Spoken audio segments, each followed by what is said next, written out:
Erika Jayne shares an update on her LA house. New details. Erika Jayne has turned her home into a stylish retreat that reflects her bold personality. The Real Housewives of Beverly Hills star has been living in a cozy Spanish-style bungalow for the past few years following her separation. Recently, she's been sharing more about the space and how she's refreshed it with updates that give it a renewed sense of comfort and flair. With design choices that reflect her signature glam, Erika has created a space that feels uniquely hers, a true reflection of her journey and evolving lifestyle. Inside Erika's stylish home retreat, glamour, poolside vibes, and family moments. Erika recently shared an inside look at the stunning renovations to her home, inspired by the elegance of the 1920s. With guidance from her interior designer, Martin Lawrence Bullard, the updates blend old Hollywood flair with modern comfort. While each room holds unique charm, Erika says the standout feature of the home is the outdoor cabana by the pool. "This is such a special spot," she shared. "Everyone who visits always tells me it's the best part of the space." What makes it even more exciting is the built-in DJ booth, perfect for hosting. "We're ready for anything, dance parties, spontaneous get-togethers, or just hanging out by the pool," Erika explained. "It really captures the spirit of life in LA." She previously gave fans a glimpse of her backyard in spring 2024 when she posted a clip of ducks cooling off in the pool, a playful touch to the serene setting. Another space close to Erika's heart is the dining room.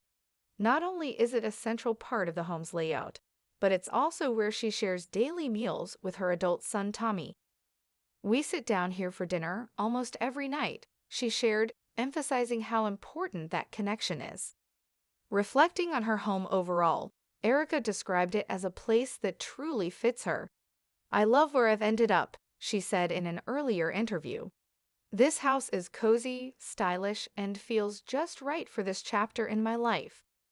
As for her interior style, "I'd call it a bit of Art Deco, definitely bold and very Hollywood," she said. The sun dipped low over Los Angeles, washing the hills in hues of amber and rose. It was one of those cinematic evenings that seemed tailored to a story, Erika Jayne's story, to be exact. In a quiet, leafy pocket of Hancock Park, tucked behind bougainvillea-covered gates and tall hedges, sat Erika Jayne's Spanish-style bungalow. Modest by celebrity standards, perhaps, but every tile, every piece of furniture, every curated piece of art within these walls told the tale of a woman who had not only rebuilt her life, but done so with the kind of flair and defiance only Erika Jayne could deliver.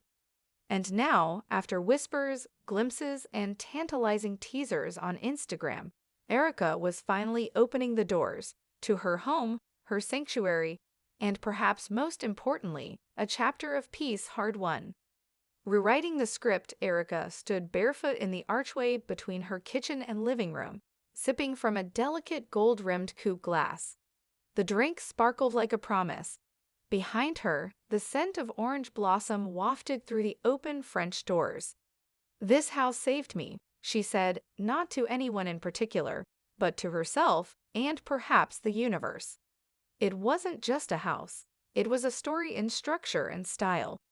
After the tumultuous public unraveling of her marriage and the grueling legal battles that followed, Erika had left behind the sprawling Pasadena estate that had once defined her Erika Girardi persona. The chandeliers in ballrooms had been traded for archways and Spanish tile. It was humbler, cozier, more human. "Every single room in this house has a story. Every lamp, every piece of fabric," she said later while showing a visiting magazine editor around. The foyer welcomed visitors with a bold statement: checkerboard marble floors in black and white, an oversized brass mirror from the 1920s, and a glossy pink velvet bench. "I wanted the first impression to be vintage Hollywood," but with a wink, Erika explained. "It was dramatic, it was confident, and above all, it was unapologetically her." The magic of Martin. Working alongside famed interior designer Martin Lawrence Bullard, was a dream turned reality. Martin just got me, Erika said. He understood that I didn't want anything safe. I wanted a house that felt like a lipstick print left on a crystal glass, glamorous and a little messy in the best way.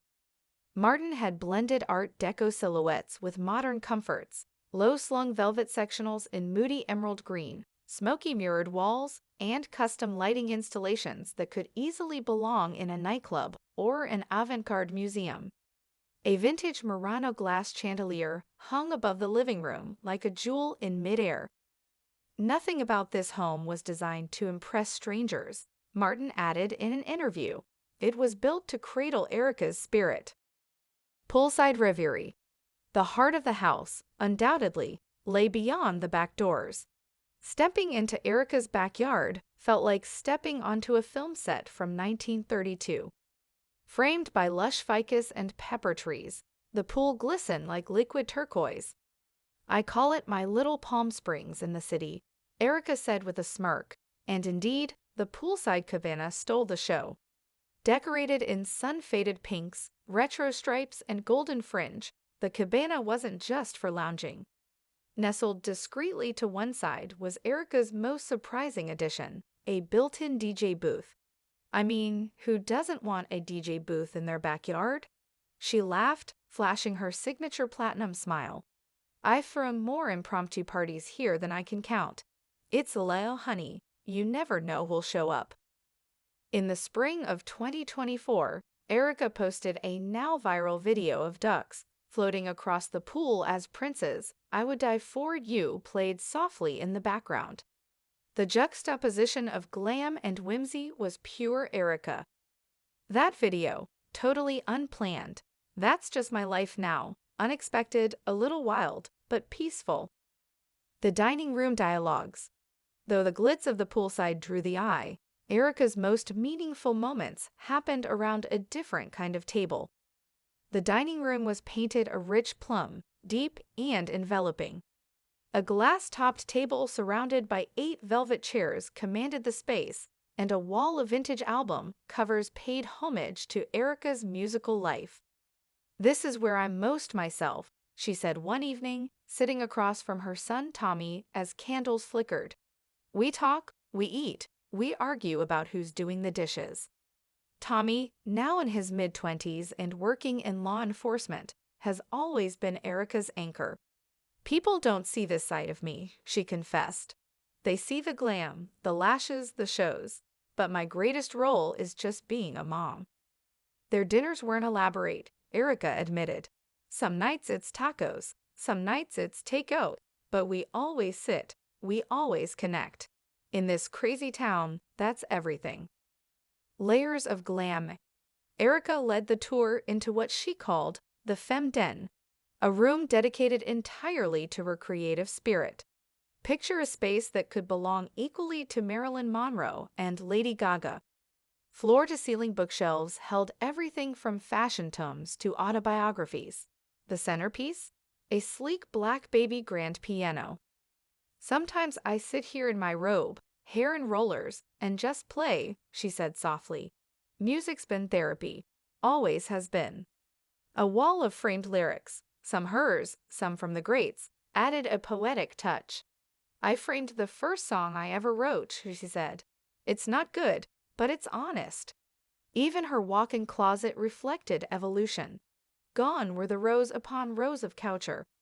Instead, Erika had curated a selection of favorite pieces: vintage Halston gowns, her iconic rhobh confessional looks, and a few pairs of glittering Louboutins, kept not for wear, but memory.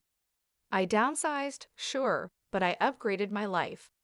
Sunday mornings and midnight moments. Perhaps the most surprising thing about Erika's new life was how normal it had become.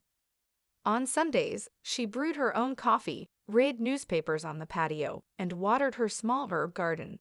A lemon tree in the corner had become a neighborhood favorite. Kids often dropped by to ask for one, and Erika never said no. At night, the house took on a different personality. Lights dimmed, candles glowed, and the speakers played everything from Nina Simone to SCA. I always thought of myself as a night creature, she mused. But now, even the quiet moments have sparkle. Healing in Technicolor. The house wasn't just about aesthetics. It was a part of her healing. The colors, the textures, the light, each element was intentional. I chose yellow in the bathroom because it reminded me of joy. I hung a mirror by the kitchen window because I wanted to reflect the light. Everything here has a reason. Even the guest room had layers, painted a pale lavender. It housed photographs of Erika and her grandmother, along with notes from fans who had supported her through the hard times. I keep those reminders close, she said. They ground me. What comes next? As Erika sat on a tufted bench near the pool, twilight softening the edges of the day, she looked out at her cabana. Music drifted faintly from the DJ booth. Someone had left on a playlist. Where do I go from here? She repeated the question she'd been asked countless times. Her smile was small, but real. I go forward. The home was never meant to be a destination. It was a chapter, a pause, a breath, a place to gather herself before the next reinvention. I've learned that life doesn't move in straight lines, she said, and neither should your house. There should be curves, mystery, and always, always a little glitter. The golden hour. A week later, Erika posted a new photo. She was standing at the edge of the pool, bathed in gold from the setting sun, her cabana glowing behind her. The caption read simply, "Home isn't a place, it's a vibe."